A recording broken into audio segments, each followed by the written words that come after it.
혹시 이런 경험 해보신 적 있으신가요? 누가 옆에서 이야기를 하는데 소리는 들렸어요. 그런데 정확하게 무슨 말인지는 모르겠어요. 그래서 되물었는데 그래도 안 들리고, 근데 또 되묻기도 민망하고, 그래서 그냥 알아들은 척 얼버무려요. 저도 최근 들어서 이런 경험을 몇 번 했는데요. 되물어도 못 알아들으니까 정말 답답하더라고요. 제가 얼마 전에 만났던 고객님도 이런 상황 때문에 보청기를 알아보러 오셨어요. 제가 몇 년 전부터 잘 안 들리긴 했어요.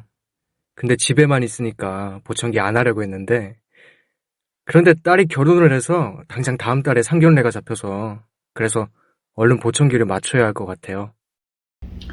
저희가 이분 청력을 검사해봤는데 결과가 어땠냐면요. 우리가 평상시에 대화하는 소리가 보통 45에서 55데시벨 정도인데요. 이 정도 소리도 겨우 알아들을 수 있는 청력이셨습니다.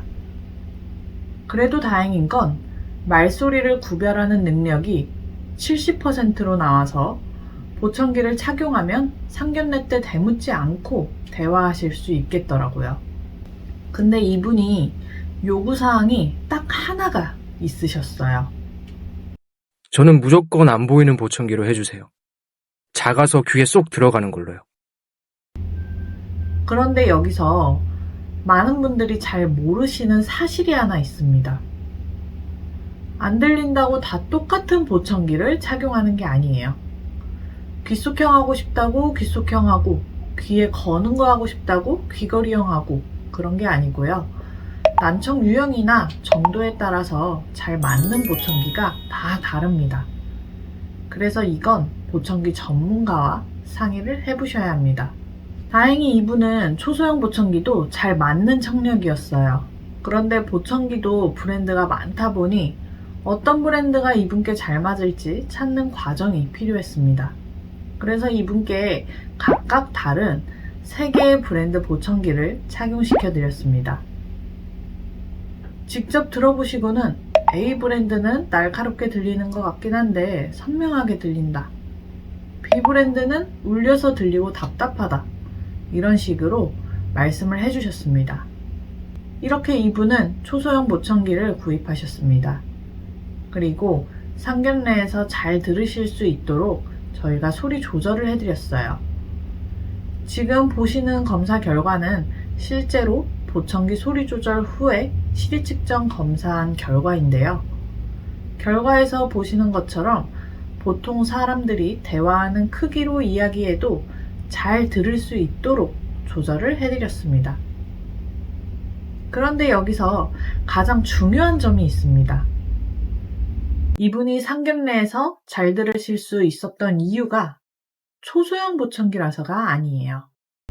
비싼 보청기라서도 아니고요. 제대로 된 과정을 거쳤기 때문입니다. 보청기는 그냥 귀에 끼운다고 갑자기 잘 들리는 물건이 아니에요. 정확한 청력 검사, 말소리 분별력 확인, 난청 유형에 맞는 보청기 선택, 여러 브랜드 비교 착용, 실제 생활에 맞춘 소리 조절, 그리고 시리 측정 검사 등 검증 과정까지.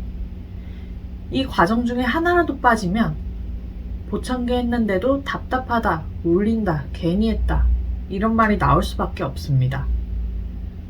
실제로 이런 분들을 저희가 정말 많이 만납니다. 보청기 했는데 시끄럽기만 해서 안 써요. 잘 들리지도 않아요. 그런데 막상 체크해보면 보청기 문제가 아니라 보청기를 제대로 맞춰준 사람이 없었던 경우가 대부분입니다. 보청기도 안경하고 똑같습니다. 다초점 렌즈가 좋다고 해서 썼는데 나한테 안 맞으면 오히려 어지럽고 두통만 생기죠. 보청기도 똑같습니다. 그래서 보청기를 고민하고 계시다면 이 보청기 잘 들려요? 어떤 게 제일 좋은 거예요? 이런 질문보다 내 청력에는 어떤 보청기가 맞을까요? 이런 질문을 하셔야 합니다. 그리고 추천을 받았다면 왜 이 보청기가 저랑 잘 맞아요? 이런 질문도 함께 던져보세요. 이 대답은 무조건 보청기 전문가에게만 들을 수 있습니다. 오늘 영상 초반 이야기처럼 되물어도 못 알아듣고 알아들은 척 웃어 넘긴 적이 있으셨다면 아직 보청기로 충분히 좋아질 수 있는 단계일 수도 있습니다. 다만 너무 늦어지면 보청기 효과도 점점 떨어질 수 있기 때문에 미리 제대로 알아보시는 게 중요합니다. 보청기 가격에 대해서도 많이들 궁금해 하시는데요. 이 부분은 따로 영상으로 자세하게 정리해 두었습니다. 함께 보시면 도움이 되실 거예요. 그럼 다음 영상에서 뵙겠습니다.